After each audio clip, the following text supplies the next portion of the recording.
बंगाल हिंसा को कैसे देखते हैं, सबसे पहले यहीं से शुरुआत ये करें। तो बहुत बड़ा साजिश है, एक अंतर्राष्ट्रीय साजिश है जो हिंदुस्तान के खिलाफ है।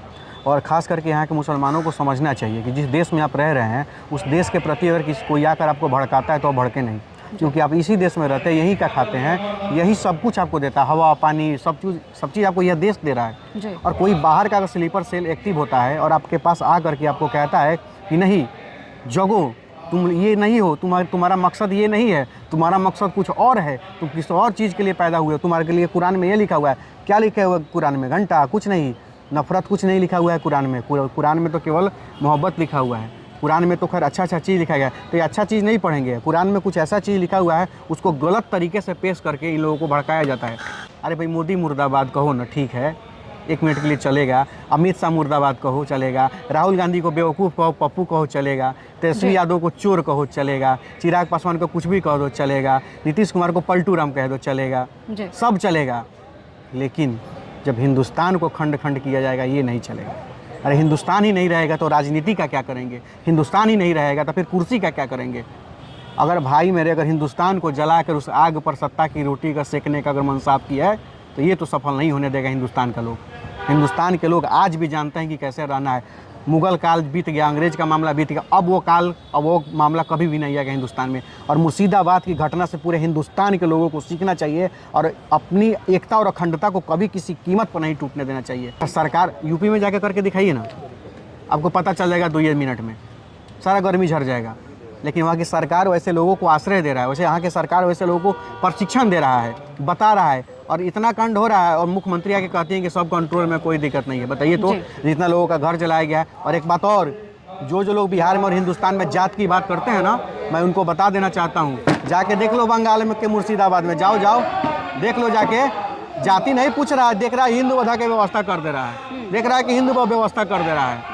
तो जाति में अगर बंटिएगा तब तो आपका उपाय हो रहा है। उसी तरह का जाति में बंटिएगा तो जिस तरह मुर्शिदाबाद में आज उपाय किया जा रहा है, आपको खोज के उसी तरह पीटेगा सब, मारेगा सब। तो एकता के साथ रहिए ना, भारत की बात करिए ना, भारत की अखंडता की बात करिए ना।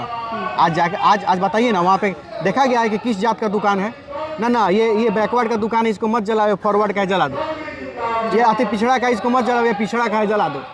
ये जनरल का, इसको मत जलाओ, ये दलित का है जला दो। नहीं, सबका जला दिया गया, सबका तोड़ दिया गया, सबको फोड़ा गया, सबको मारा गया, जात नहीं पूछा गया। हिंदू और मुस्लिम में लड़ाई है। जी हाँ। और ये एक स्लीपर सेल अंतर्राष्ट्रीय साजिश है। वहाँ के लोग आ करके, और सबसे बड़ा दोषी वो नहीं है, दोषी यहाँ के कुछ मुसलमान लोग हैं जो वहाँ के लोगों के चढ़ावे और बहकावे में आ जाते हैं। अरे भाई, हिंदुस्तान में रह रहे हैं, यहाँ खा रहे हैं, यहाँ जी रहे हैं, तो फिर हम एकता की बात करते हैं ना, विकास की बात हो, राजनीति की बात हो, लड़ो ना आपस में, जिसको मुर्दाबाद करना करो, इसका जिंदाबाद करना करो। लेकिन बात जब देश की है तो यहाँ तो सिर्फ हिंदुस्तान जिंदाबाद था, हिंदुस्तान जिंदाबाद है और हिंदुस्तान जिंदाबाद रहेगा। सर, बार बार कहा जाता है कि बीजेपी जो है वो हिंदुओं की पार्टी है, मुसलमानों का वोट नहीं मिलता है, बहुत सारे कारण हैं। लेकिन क्या कारण है कि बीजेपी भी वहाँ अपना स्टैंड क्लियर नहीं कर रही? नहीं, यहाँ तो खैर बड़ी अफसोस का बात है। अभी तक हमको लग रहा है कि भारतीय जनता पार्टी को वहाँ राष्ट्रपति शासन अपील करके राष्ट्रपति शासन वहाँ लागू हो जाना चाहिए था। राज्यपाल अनुशंसा करेंगे तब तो राष्ट्रपति शासन लगेगा ना। वही तो दिक्कत वाली बात है ना, वही तो दिक्कत वाली बात है कि अब तक सारी चीज़ें हो करके वहाँ राष्ट्रपति शासन लागू हो जाना चाहिए था, क्योंकि वहाँ की स्थिति आउट ऑफ कंट्रोल है। आपको पता होना चाहिए कि 30 से 35% से भी अधिक जनसंख्या पश्चिम बंगाल का रोहिंग्या मुसलमानों से और बाहरी लोगों से भर चुका है।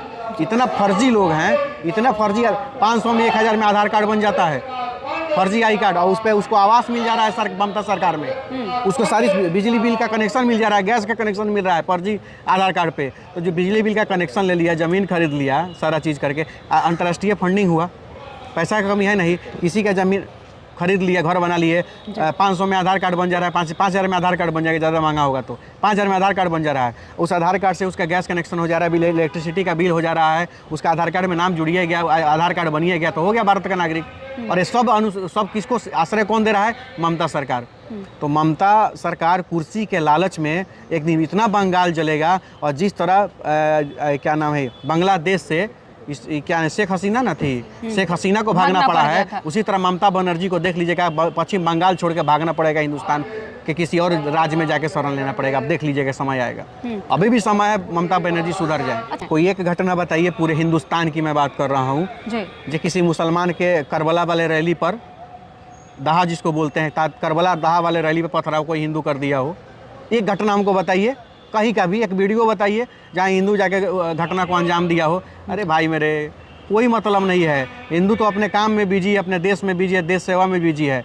अंतर्राष्ट्रीय साजिश के शिकार हिंदू नहीं हो रहे हैं, ये लोग हो रहे हैं। तो इनको समझना चाहिए कम से कम। जब बंगाल को पूरी तरह बर्बाद करेंगे तो भैया अगर मोहल्ला में आग लगता है तो घर तो सबका जलता है, क्या गरीब क्या अमीर, घर तो सबका जलेगा।